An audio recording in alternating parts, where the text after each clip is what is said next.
We're enjoying the beautiful fall weather today and the sights of some of these wildflowers, and here's one in particular that I think really gets a bad rep, which is goldenrod. And a lot of people claim to suffer from allergies from the goldenrod, but that's not necessarily the case all the time. Yeah, the pollen in the goldenrod is too heavy to go airborne. Right. So if you're like doing this, you know, sniffing down there and you're allergic to it, yeah, you're going to have a reaction. But if you're sitting at home on your deck and you're suffering from allergies, it's not the goldenrod that's doing it. What the real culprit is this plant right here. Ragweed. Yeah, ragweed. And you don't even notice the flowers. You know, here's the flowers on it, very inconspicuous.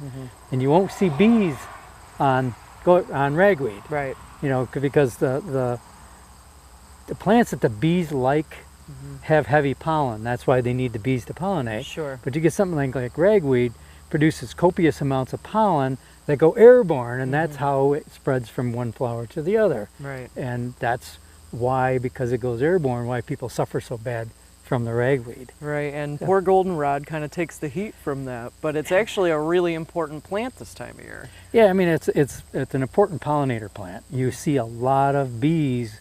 We're a little early in the morning, so the bees aren't quite as active yet. Sure. But the bees love this. Sometimes you get by this in the afternoon, you can hear it. Yeah. You know, because it's so loud.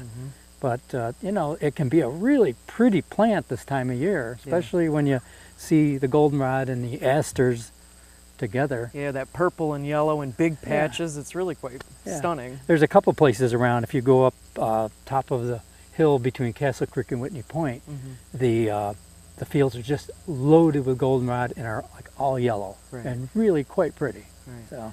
So on your property, you know, if you want to reduce some of those allergens, maybe take a look at what the ragweed looks like and really try to eradicate that and not just everything, because by taking out some of these, you may be harming the bees. Yeah, and the ragweed is actually an annual that reseeds every year.